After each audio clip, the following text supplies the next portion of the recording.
Denizens of the interwebs, I am Double V, and what you're looking at here is a game called King of Kings 3.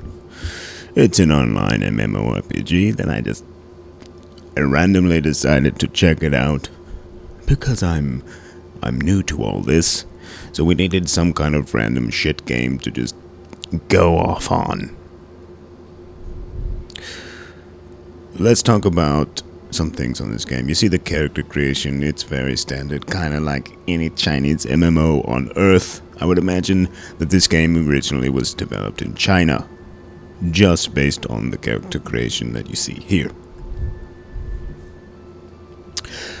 They make a lot of claims on the website. They say things like, this game has an extended skill system, player-driven war machines. It's free to play.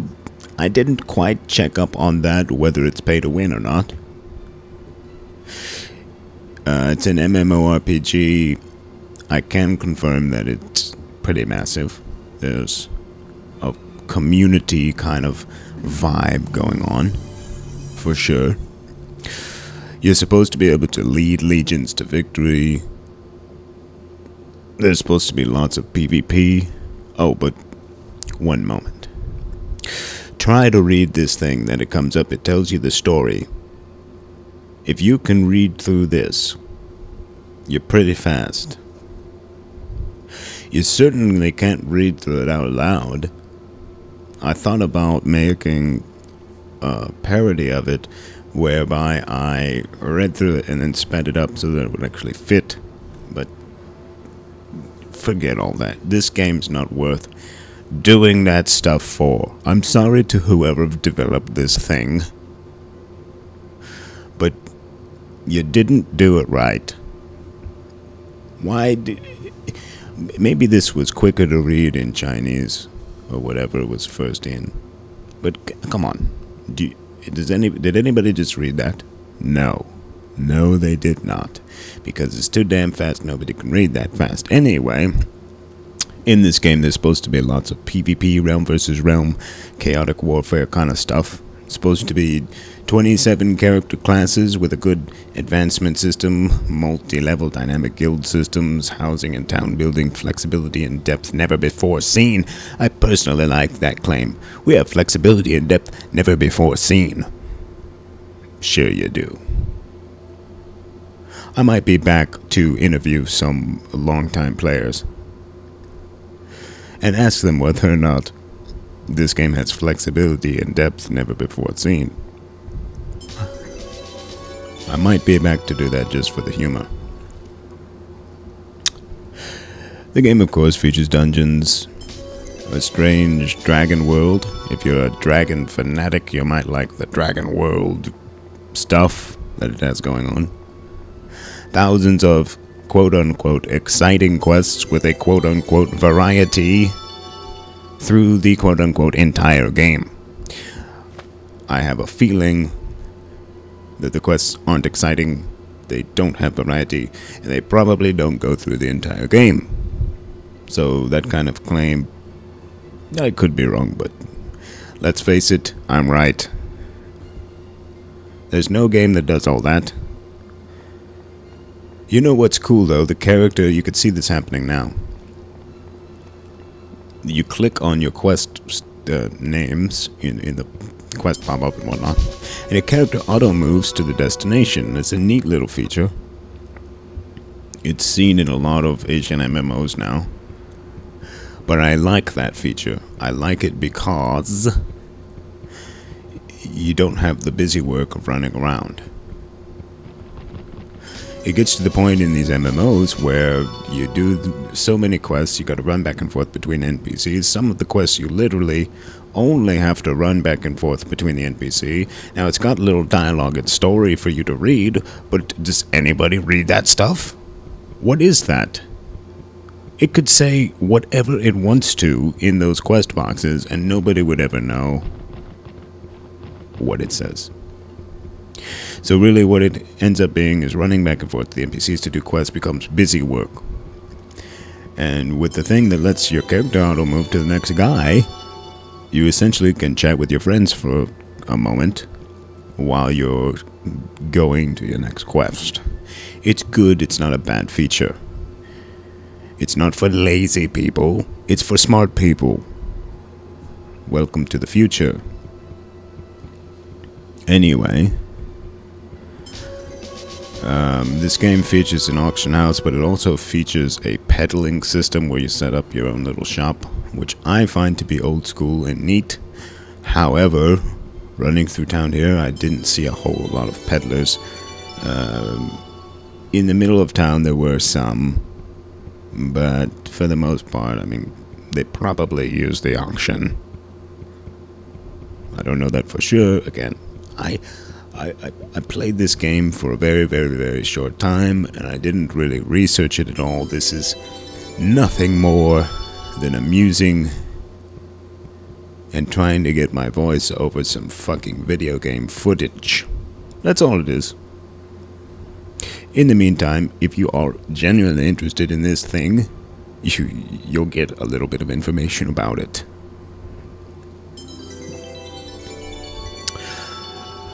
Supposedly the world is huge and quite explorable, with endless challenges. You can become a king and build a kingdom. It has an achievement system with bonuses. These things that they claim on the site are very strange. Achievement system with bonuses. What is that supposed to mean? What game doesn't have an achievement system with bonuses? Damn it, these are all intriguing things. I might have to come back and actually research the whole deal. Probably not.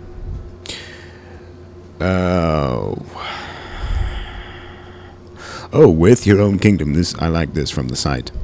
And I quote, "You have a world of new possibilities, and your view of the world you view the world in an entirely different way. You will view the entire world in an entirely different way while playing this game." That's called enlightenment, folks. Yeah. You heard it here first. King of Kings 3, your gateway to enlightenment. You achieve it, of course, by killing large groups of giant spiders who happen to be just sitting around outside of town. Anyway, and you ride a giant chocobo, pink-looking thing with a Santa hat on, too. This is all very important for the enlightened path. An extensive crafting system is supposedly found in the game. Your mounts level up with you, companions fulfill all sorts of tasks. I'm still reading the claims that they're making on the website. Let's stop doing that. Let's talk about some stuff. Some issues that I had with the game. It was difficult to sign up. I mean, how much more basic of an issue can you have? Now, I don't know if everyone is going to share this experience, but for me, there was no clear way to start the game. You come to this page where it tells you about the game and it says, hey, come try our game, but then there's no way to try it. The thing that says play now or whatever is not clickable. Eventually I clicked on a class, shows the classes up there, and it had me sign up for the game then. Upon signing up, it notified me that I had an existing account and could link the game to that account. Now, I don't know. I don't think I had an existing account. Call me crazy, but I've never heard of these guys. Anyway, after doing so, I was informed that, of course, my password was incorrect, and so I reset it via email. The password reset was fairly straightforward, but after getting it reset, I no longer had an option to link the game to my account, as it was stuck on the screen that congratulates me on successfully resetting my password. However, I figured it out. You have to reload the page. Upon reloading the page, I was able to see the download button, which I promptly clicked with victory in my eyes. The sign up is not the only problem, though. This glitchy mouse movement when you're creating a character, it's kind of funky. Weapon effects are cool, but they're actually too intense at times. Character deletion password is an annoying thing. Sound effects hiss with treble in an ear-piercing manner, as you can hear now while I'm killing these birds. Ear-piercing, disgusting, trebly sound. Do not play this at high volumes. The intro story, as we already complained about, requires a speed reader to properly ingest. Mouse sensitivity for the camera was too low and non-adjustable. Some naming inconsistencies appeared in the quest. We'll come to that. I might point it out if I remember. Mobs stand around oddly in hordes. Much worse than your standard MMO. I mean, look at these fucking mobs. They're just standing around in hordes. There's like a red spider horde over there. There's a couple of blackbird hordes over here. You're taking a leisurely stroll in the woods and you find this. Now, if this was really happening, there would be a war to fight. You know, this guard isn't going to be standing right there. Let's be honest, dude. It's just weird. It's really weird. It doesn't make any sense. Alright, let's talk about something I did like about the game. It has stat allocation. Stat allocation. This leads to build diversity. It lets you be what you want to be. If you want to be a cleric who is full strength, god damn it, you're going to be a cleric who's full strength. And you could figure out, if you so choose, a way to make that happen.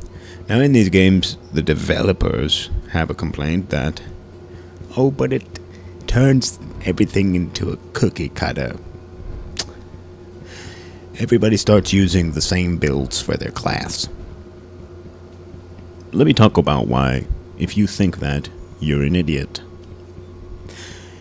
The alternatives to stat allocation involve the following: forcing cookie cutter builds, or in fact simply suggesting cookie cutter builds, or not having builds at all. These are the alternatives to stat allocation. At least with stat allocation you have the option not to be a cookie cutter. With the alternatives to stat allocation, you are always a cookie cutter. I fail to see where it's a good design decision to get rid of stat allocation. Another thing I liked about the game, and this will be controversial, it has a bot. I'm using it right now. You press Ctrl Z and your tune starts attacking stuff. Why do I like this? Because there's no reason why I should have to click every single armadillo or whatever the fuck those are,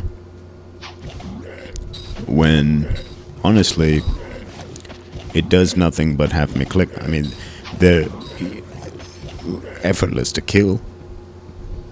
Is there any challenge here that I'm missing out on? No, it's a grind. Why would I want to click on every mob in a grind? This is a grind quest to show me how to quest. It's introducing me into the game. Now, the bot doesn't do anything special, but it does provide an example of a feature that I think more games should have. Any sort of busy work in the game should be automated so that the fun parts of the game can still be operated by the user. The fun part in this case being operating your skills in the order you'd like to operate them. Clicking on the mob that you would like to target is not part of the fun. Anybody can do that. There's no skill involved in that, and it's not fun. So, yeah, put a little bot in for it. Why not? I like that. You can also go AFK and grind on easy stuff, but I doubt it's worth it. The bot's really just for a tool, I think. And it's a good design decision. Another thing that I liked while I was playing this game, a neat trivia event popped up, and it gave me experience for doing well in the trivia event. It was really cool. I want to see it in more games. God damn it. Give me trivia events. I apologize for any vehicles making noise outside of my window, as well as the jet engine on my computer. Anyway, let's talk about some general things. It's got, as you can see down there, the Chinese-style chat happy face emotes. They're not Chinese-style per se, but if you play Chinese MMOs, you see those. And they're kind of neat. Fun. Some people hate them. As from an optimization standpoint, the game is honestly perfect. It runs like a dream. You could play this on anything. It's probably the only thing this game is perfect at. Okay. Technically, from a graphic standpoint, the textures are low resolution, models are below average, the meshes are below average, shaders are dated. And they're not bad actually, but they're dated shaders.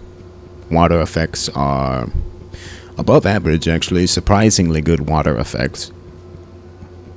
The draw distance is above average, I suppose, for terrain, but actually it's well below average for the actors and mobs and things like that. Awfully low draw distance in that regard. The animations range from average to absolutely awful. Some of the animations are the most dreadful thing that you'll ever see in your entire life. They might as well just have not been animated. As for an art style, it's a typical stylized Asian medieval kind of art style. Nothing innovative, executed satisfactorily but not exceptional. The interface is basic and lacking polish.